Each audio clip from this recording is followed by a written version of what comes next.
This is some heartbreaking and devastating news that's currently circulating around in the anime community.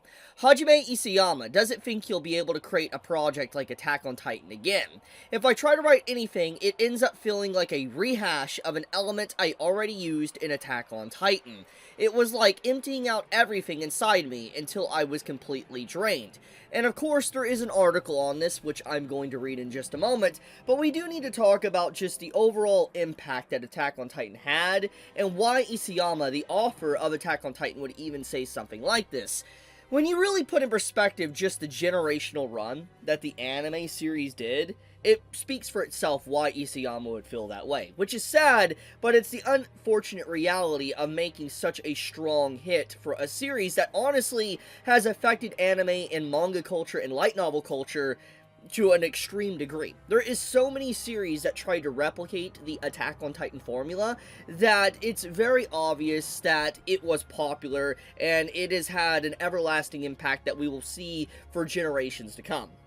But the thing is, when it comes to anything that is so impactful and is able to shape the very landscape of anime, manga, or light novels and games, or just media itself, that means that the author might not be able to make something that's able to overcome that initial work that exploded in such popularity. I mean, let's look at these ratings for a second. Like, this is Season 1, Season 2, Season 3, and Season 4. These episode count ratings obviously is just on one site, but it still speaks for just the enjoyment and how many people really love the series that watched it. The fact that the series averaged basically 8.5 and above the entire run says enough about how many people really loved Attack on Titan. But it's not just this. Obviously, Attack on Titan as a manga, Attack on Titan as an anime, it has just so many opinions, so many discussions around it, so many videos have been made about it. It has definitely been one of the biggest talked about series, I think, in the last decade plus. And for a very good reason. It has a very unique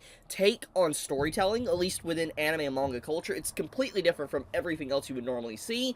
And it has a nice blend of, like, I guess, action to, like, elements of realism to it that tries to tackle complicated themes that are even set in reality. There's a lot of things about Attack on Titan that is just very different from what you would ever expect. And I think anyone going into, Attack on Titan's story and watching or reading it for the first time would be absolutely shocked to see how the series actually ended up, like the final season on how it actually was. But I am going on a tangent here and getting way off topic to the main point of the video, and that is obviously the author saying that he cannot create anything ever again. It's legitimately sad because this is something that happens to a lot of authors and a lot of creators, honestly. Like, I want to give a very good example here. Let's think of Oda. Oda from One Piece. I think Oda from One Piece is a very good example here. He is the creator of One Piece that has went on to create one of the most legendary series of all time. It is a staple of Japan. I mean, there is literally life-size gold statues of the characters created and placed in Oda's hometown. The impact of One Piece is so monolithic, it's just, I can't even measure it. It is that insane for culture itself. And the thing is that let's hypothetically say that, One Piece comes to an end relatively soon, like in like a year or so, okay?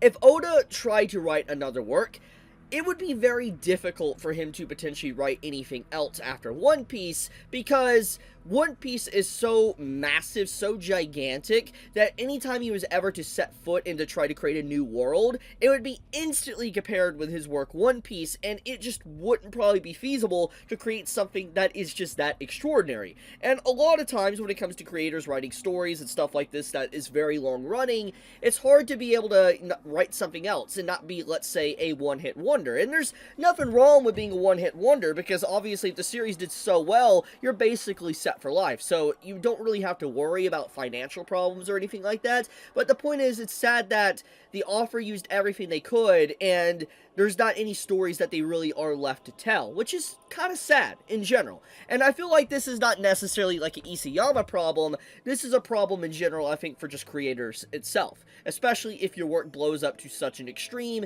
and you're able to explore everything that you wanted to do within your story. But I've sandbagged long enough.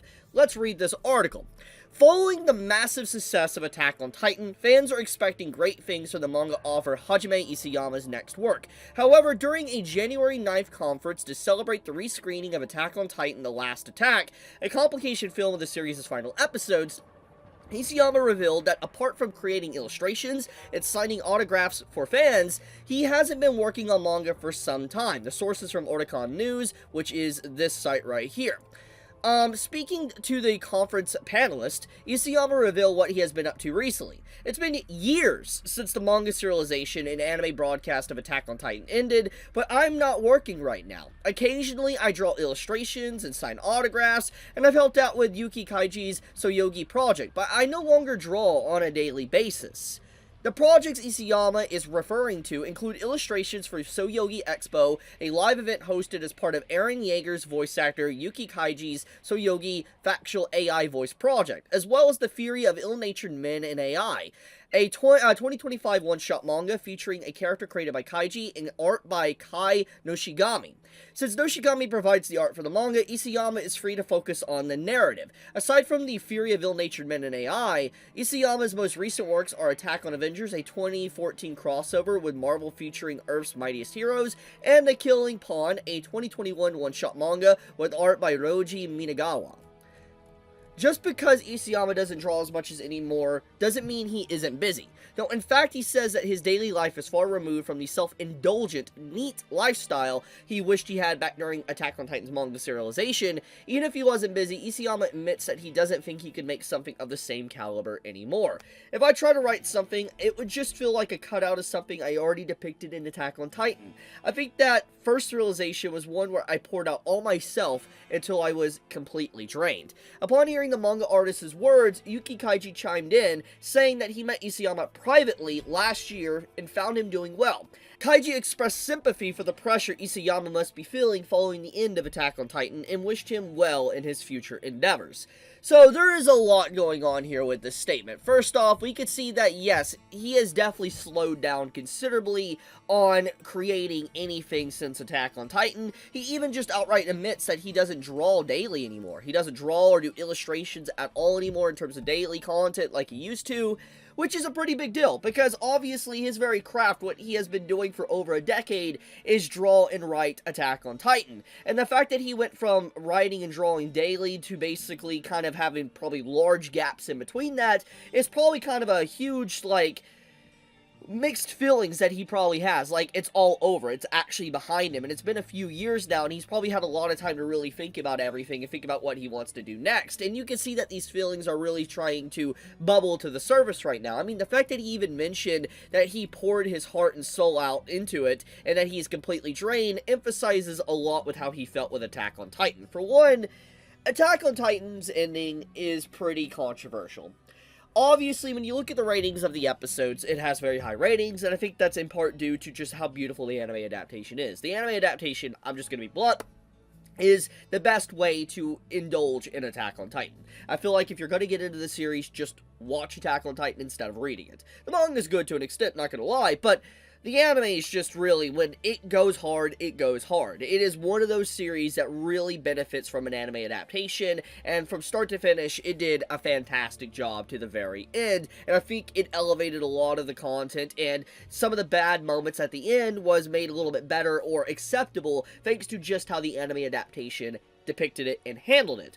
But the point of the matter is that the ending has been controversial. There's a lot of people that don't like how it ended up, and I am kind of one of those individuals that wasn't the biggest fan of the ending. I'm not going to say that if you disagree with me, you're wrong. Completely fine to have a different opinion on the ending of Attack on Titan.